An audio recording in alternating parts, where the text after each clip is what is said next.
దాదాపు 6 ఏళ్ల తర్వాత భారత్ చైనాల మధ్య సరిహద్దు వాణిజ్యం ఆగస్టులో మళ్లీ ప్రారంభం కానుంది.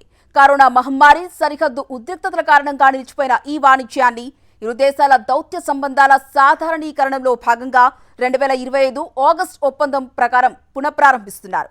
ఈ వాణిజ్యంలో నాథులా పాస్, లిపుఖేల్, షిప్కిలా మార్గాలు మరోసారి అత్యంత కీలకంగా మారనున్నాయి. హిమాలయ మంచుకొండల్లో అత్యంత ఎత్తైన ఈ మార్గాల నుంచి భారత్ చైనాల మధ్య కొనసాగే రవాణా స్థానిక వ్యాపారులకు, రవాణా అనుబంధ వ్యాపార కార్యకలాపాలకు ఎంతో మేలు చేయనుంది.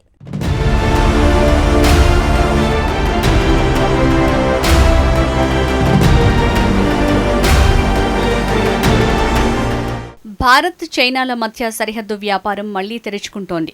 6 ఏళ్ల విరామం అనంతరం తిరిగి వ్యాపారం ప్రారంభం కానుంది. 2020లో కరోనా మహమ్మారి కారణంగా ఈ వాణిజ్య మార్గాన్ని మూసివేశారు. ఆ తర్వాత భారత్ చైనాల మధ్య నెలకొన్న ఉద్రిక్తతల కారణంగా ఇరు దేశాల మధ్య సంబంధాలు దెబ్బతిన్నాయి.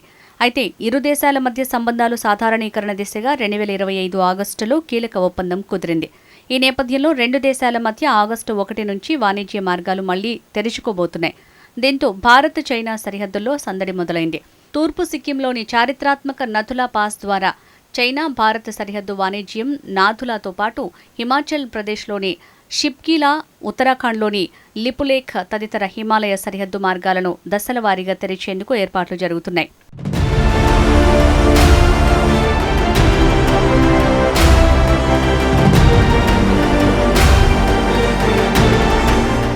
భారత్ చైనా దేశాల మధ్య సరిహద్దు వివాదాలు ఎన్ని ఉన్నా 2000 సంవత్సరాలకు పైగా చారిత్రక, సాంస్కృతిక సంబంధాలు ఉన్నాయి. బౌద్ధ మతం భారత్ నుంచి చైనాకు విస్తరించింది. రెండు దేశాల మధ్య ప్రాచీన కాలంలో సిల్క్ రోడ్ ద్వారా వర్తకం జరిగేది. ఇందులో అత్యంత కీలకంగా నిలిచింది నాథులా పాస్ మార్గం. ప్రపంచంలోని అత్యంత ఎత్తైన కనుమల్లో ఇది ఒకటి. తూర్పు సిక్కింలో 14,140 అడుగుల ఎత్తులో ఉండే నాథులా పాస్ టిబెట్, సిక్కిం మధ్య ఉంటుంది. ఇక్కడ సరిహద్దు వెంబడి ఇరు దేశాల సైనికులు ముఖాముఖిగా కనిపిస్తారు. సరిహద్దు కంచెను తాకి చూసే అవకాశం ఉండటంతో ఇది పర్యాటకులను విశేషంగా ఆకర్షిస్తుంది. నాథులా కనుమ గుండా భారత సరిహద్దు దాటాక టిబెట్లోని చుంబీ లోయ వస్తుంది. భారత్, టిబెట్ల మధ్య శతాబ్దాల నాటి బహిరంగ వాణిజ్యానికి నాథులా కనుమ కీలక అనుసంధాన మార్గమై నిలిచింది.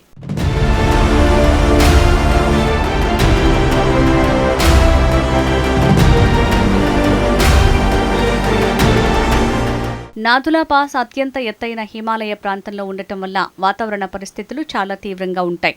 అందుకే ఇది ఏడాది పొడవునా తెరిచి ఉండదు. డిసెంబర్ నుంచి మార్చి వరకు ఉన్న శీతాకాలంలో ఇక్కడ ఉష్ణోగ్రత -డిగ్రీలకు పడిపోతుంది. రోడ్లన్నీ మంచుతో కప్పుకుపోవటం వల్ల ప్రయాణం పూర్తిగా అసాధ్యమవుతుంది. బాబా హర్భజన్ సింగ్ మెమోరియల్ చావడి ప్రపంచంలోనే అత్యంత ఎత్తైన వాహనాలు వెళ్లే రోడ్లలో ఒకటిగా ఇది పర్యాటకులను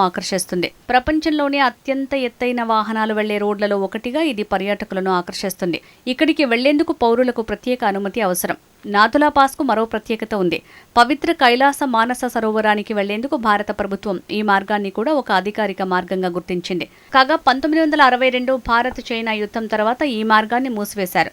మళ్లీ 44 ఏళ్ల సుదీర్ఘ విరామం తర్వాత 2006లో వాణిజ్యం కోసం దీనిని తెరిచారు.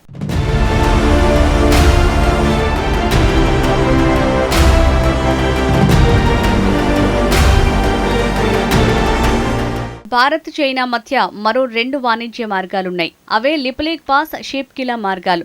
లిపులేఖ్ పాస్ ఉత్తరాఖండ్లో ఉన్న ప్రముఖ పర్వత మార్గం. ఇది టిబెట్తో కలుపుతుంది. కైలాస మానస సరోవర యాత్రకు ప్రధాన ద్వారంగా పనిచేస్తుంది.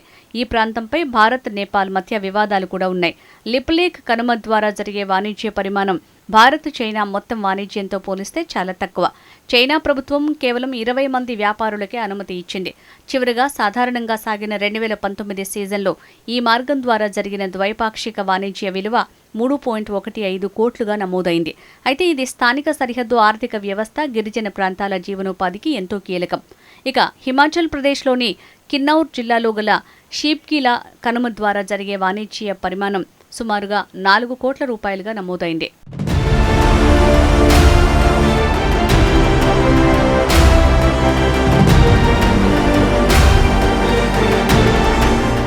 భారతదేశానికి చైనా అతిపెద్ద వాణిజ్య భాగస్వామిగా ఉంది. చైనా నుంచి భారత్కు టెలిఫోన్లు, ఎలక్ట్రానిక్ పరికరాలు, ఇంటిగ్రేటెడ్ సర్క్యూట్లు, కంప్యూటర్లు, పారిశ్రామిక యంత్రాలు ప్రధానంగా దిగుమతి అవుతున్నాయి. భారత్ నుంచి చైనాకు ఇనుప ఖనిజం, రిఫైన్డ్ పెట్రోలియం, సముద్ర ఉత్పత్తులు ప్రధానంగా ఎగుమతి అవుతున్నాయి. 2025 ఏడాది మొత్తంలో రెండు దేశాల మధ్య రికార్డు స్థాయిలో 13,07,040 కోట్ల వాణిజ్యం జరిగింది.